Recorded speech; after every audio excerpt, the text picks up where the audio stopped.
بسم الله والصلاة والسلام على رسول الله. طيب قبل ما ابدا اتكلم في موضوع الحلقه لازم اعترف ان انا عمري ما كنت الطالب الدحيح اللي بيعرف يذاكر 10 ساعات او 15 ساعه او بيعرف يطبق وهو بيذاكر على الامتحان مثلا. عمري ما عملت الموضوع ده للاسف يعني. انا طول عمري كنت بذاكر بالثلاث ساعات بالساعتين وبعرف الم اللي غيري بيعرف يلمه في العشر ساعات دي. كنت دايما بتاع اللحظات الاخيره حتى في الثانويه العامه، يعني كان في صحابي اللي بيذاكروا بالعشر ساعات يوميا ودخل تجارة وفي اللي دخل علوم وطبعا في اللي دخل طب بشري يعني. بس انا يعني طول عمري كنت بعرف ايه ان انا بمسك الكتاب بلخصه في ورقة او في ورقتين، اقرا الورقة ولا الورقتين ده بيفكرني بالكتاب كله. كنت بعرف اعمل مفاتيح، بعرف اعمل خطط، بعرف اعمل خرايط. الحاجات دي كلها كنت بعملها وانا ما اعرفش العلم بتاعها، انا كنت كده مع نفسي. فبعد كده بعد ما كبرت يعني وخدت علم نفس فاكتشفت ان دي في طرق كتير جدا اصلا للموضوع ده. بس فانا شايف ان انا اكتر حاجة هقدر افيدكم فيها واضيف لكم فيها ان انا اقول لكم الطرق اللي توفر عليكم وقت المذاكرة. يعني بدل ما تقعد تذاكر كتير وكل مرة تيجي تذاكر الكتاب تاني من اول وجديد كتير، لا هقول لكم طرق مهارات للحفظ هتخليك تستغل قدرات مخك وتوفر عليك وقت كتير جدا. طيب اول طريقه هنتكلم عليها النهارده وهي ذا بيج سيستم. ذا بيج سيستم ده بيحول الارقام لصور انت بتحفظها في عقلك، وبعد كده اي حاجه عايز تحفظها بالترتيب بتفتكرها بالصوره دي. موضوع تخيل عموما يعني، وده اكتر حاجه بتثبت الحاجات في الذاكره انك تتخيل الموضوع. تمام، برضو مش فاهم حاجه يعني ايه. يعني هنحول رقم واحد لبندقيه. رقم واحد اول ما اقول لك واحد ايه، بندقيه على طول. رقم اتنين عاملة زي الوزة. رقم 3 عاملة زي القلب. رقم 4 شراع سفينة. 5 عاملة زي الخطاف. 6 عاملة زي زلومة الفيل. 7 عاملة زي الفأس اللي بيزرعوا بيه. 8 زي الرجل الجليدي. 9 عاملة زي بالونة وممسوكة في ممسوكة في حبل.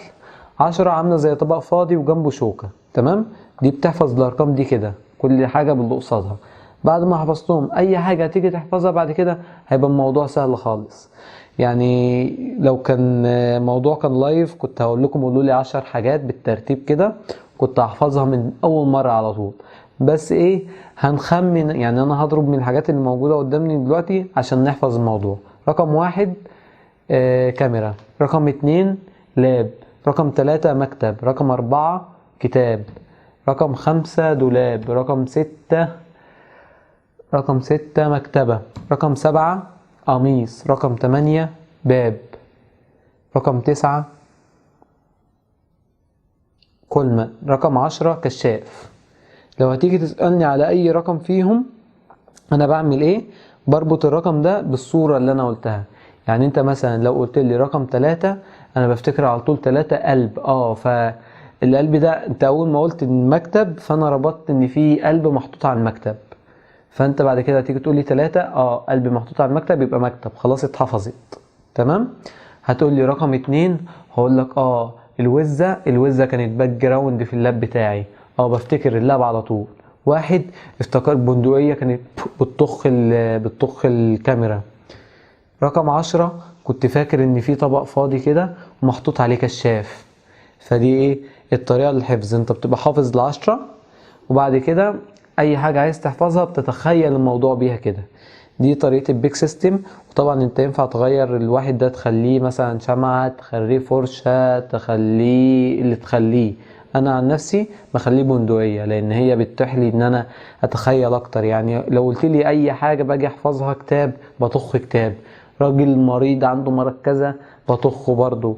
كاميرا بطخها بتفرقع. ففي موضوع ايه بيبقى فيه اكشن فبيثبت في التخيل اكتر يعني. دي الطريقة دي انا عرفتها للأسف وانا في تالتة كلية، يعني ما عرفتهاش بدري ولا حاجة وما استخدمتهاش في الثانوية العامة. بس كان في طرق تانية بستخدمها في الثانوية العامة واكتشفت ان هي من اشهر طرق الحفظ. وان شاء الله من الحلقة الجاية هقول لكم الطريقة اللي انا كنت بحفظ فيها في الثانوية العامة وكانت بتوفر لي وقت. اهم حاجة ان انت لو استفدت من ذا بيج سيستم استفاد بيها واستغلها في دراستك. وطبعا اعمل لايك واعمل شير عشان الموضوع يوصل لغيرك وكله يستفاد بالمحتوى، خصوصا المحتوى العلمي المحبين بتوعه قليلين جدا يعني. طبعا ما تنساش تعمل لايك للبيج واعمل سبسكرايب للقناة عشان يوصلك كل جديد. واشوفكم الاسبوع الجاي. السلام عليكم.